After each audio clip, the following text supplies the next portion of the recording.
Ça fait maintenant 2 ans que j'utilise le Fujifilm X106 et honnêtement des fois, j'hésite à le vendre ou le garder.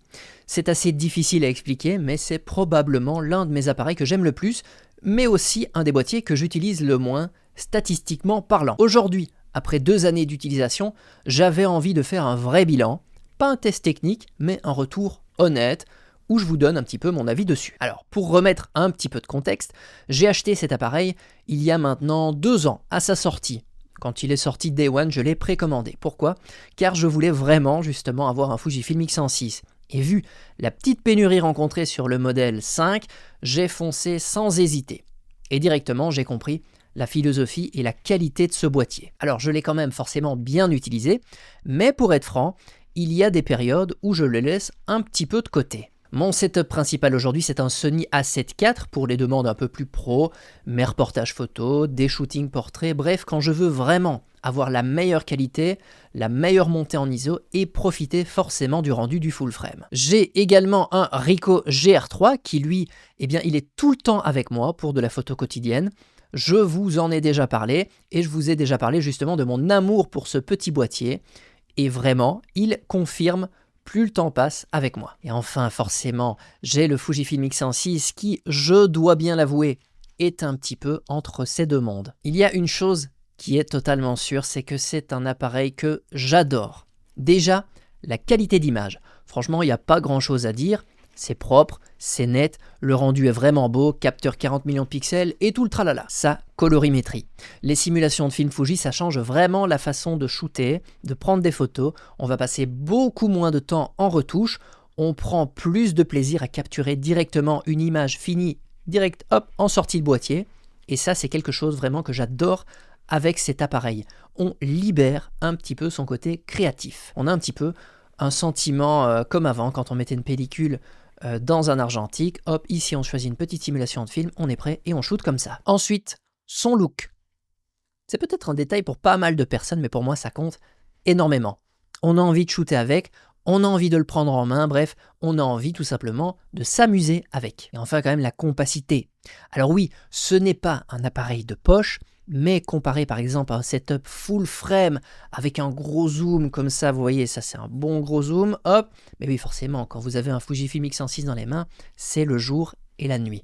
Tu peux facilement l'emmener avec toi sans réfléchir. Mais là où ça devient intéressant, c'est quand on parle de l'usage réel sur le terrain. Parce qu'en pratique, il y a plusieurs choses qui me dérangent doucement avec ce Fujifilm X106. Déjà, si on le compare au Ricoh, oui, il va gagner en termes de qualité, d'image, d'autofocus, etc. Mais tout ça forcément en dépit de sa compacité. Et regardez justement, quand je mets les deux côte à côte, oui, là on voit quand même il y a une différence. Le Ricoh, je peux littéralement le mettre dans ma poche et je l'ai tout le temps avec moi. Et on le sait tous, le meilleur appareil, c'est celui qu'on a toujours avec soi. Et en vacances, par exemple, c'était super parlant. Je prenais beaucoup plus mon Ricoh quand j'étais en mode un peu plus light, 80% je dirais, contre 20% pour le Fuji. Et pareil quand je suis chez moi à la maison, quand je promène le chien, quand je vais faire une petite balade de 10-15 km, eh bien je suis plus souvent avec mon Ricoh, j'ai plus tendance à prendre mon Ricoh, à le mettre dans une petite poche, hop c'est parti, que le Fuji. Le Fuji, lui en général, il restera plutôt à la maison, parce que je me dis, oui, il est peut-être un tout petit peu trop lourd, il prend un tout petit peu trop de place. Ensuite, quand je suis en situation, je vais dire pro, entre guillemets, là, je vais directement me tourner vers mon Sony A7 IV, avec forcément ses optiques plus polyvalentes, plus lumineuses, genre un 35-150, un 55 mm 1.8 pour du portrait, des choses ainsi. J'essaie de profiter vraiment de la montée en ISO, et du bokeh, du full frame. Et du coup, en fait, ce Fujifilm X106, il va se retrouver un petit peu dans une position un peu étrange. C'est pas le plus compact, c'est pas le plus polyvalent, il a forcément ses qualités, mais je trouve qu'il est un petit peu le cul entre deux chaises. Je voulais aussi parler de la focale. Ici, c'est purement personnel, encore une fois, mais donc ici, on est sur un 23 mm, donc c'est un 35 mm en équivalent full frame. C'est une focale que j'aime bien, voilà, mais j'ai souvent ce sentiment-là d'être aussi un petit peu entre deux eaux. En 23 mm, des fois, je me sens un petit peu trop large, quand je veux aller chercher un portrait, un petit détail, des choses ainsi, ou une plus forte compression. Et à l'opposé, parfois, quand je suis en paysage, je trouve que 23 mm, c'est un petit peu trop serré.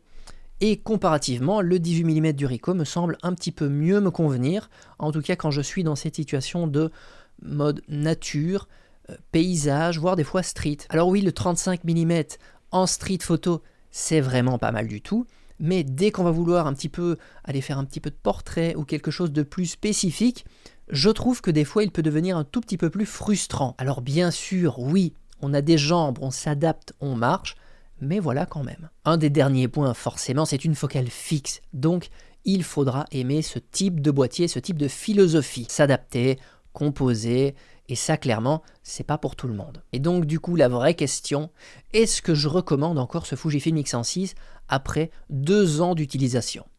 Honnêtement, pas à tout le monde, je dirais. Pour moi, ça c'est mon feeling, si tu débutes en photographie, si tu débutes complètement en photo, ou si tu n'as qu'un seul appareil, que tu ne veux qu'un seul appareil pour un peu tout faire, je pense pas que ça soit le meilleur choix, ce Fuji. Je crois pour moi que c'est un appareil brillant, vraiment très très bien, mais qui n'est pas fait pour toutes les mains. Dans ce cas-là, moi je te conseillerais plutôt de partir sur un boîtier type Fujifilm X5 avec un petit objectif pancake, ça sera pour moi beaucoup plus polyvalent. Et en plus de ça, si on accroche bien avec la philosophie Fuji, on aura quand même une forme de compacité. Voilà, on aura un petit 23 mm 2.8, le nouveau il marche très bien, mais on aura également la capacité de changer d'objectif. Donc forcément, voilà, si vous accrochez bien et si vous avez besoin d'un 50 mm f2, d'un petit zoom ou des choses ainsi, là forcément sur un X5, on peut changer. Par contre, forcément, si tu es déjà passionné et que tu comprends ce que tu fais, que tu cherches vraiment un appareil plaisir, là très honnêtement, le Fujifilm X106 va avoir beaucoup plus de sens. Je recommanderais même de l'avoir comme deuxième boîtier, je trouve ça pas mal par exemple, mais c'est évident que si tu ne fais que de la street photo au 35 mm et que vraiment c'est ton fond de commerce, là oui forcément le Fujifilm X106 est un super choix que je recommande à 100%. Et du coup j'en reviens à mon dilemme. C'est un appareil que j'aime énormément, je le trouve cool, j'adore le rendu, j'adore l'expérience, mais des fois je me dis ouais non, tu ne l'utilises pas assez. Et forcément ça me fait réfléchir. Je me dis oui ok j'hésite, je le vends, je le garde, je sais pas. Mais en même temps des fois j'ai peur de regretter parce que je trouve quand même que c'est un appareil qui est vraiment à part dans mon setup. Comme je l'ai dit, il est entre mon gros full frame et il est vraiment plus qualitatif que mon Ricoh GR3. Mais des fois voilà j'hésite. Pour l'instant j'ai décidé d'une seule chose, je vais essayer de me laisser encore un tout petit peu plus de temps avec. Je vais essayer de plus shooter, peut-être me forcer un petit peu plus des fois, de plus l'intégrer dans mon quotidien. Et d'ailleurs récemment j'ai acheté un sac banane un petit peu plus grand justement pour pouvoir l'emmener plus facilement avec moi quand je suis en balade par exemple, en street ou avec le chien. Donc ça, on verra. Peut-être que dans 1 an je referai une nouvelle vidéo et que cette fois j'aurai enfin une réponse un petit peu plus claire. Et vous justement, si vous avez un Fujifilm X106, F5, etc., je suis curieux de savoir, est-ce que vous l'utilisez vraiment ou comme moi, pas tant que ça. Comment est-ce que justement ce boîtier s'intègre dans votre setup photo? Dites-moi tout dans les commentaires, je vous lis. Allez, salut et à plus pour une prochaine vidéo.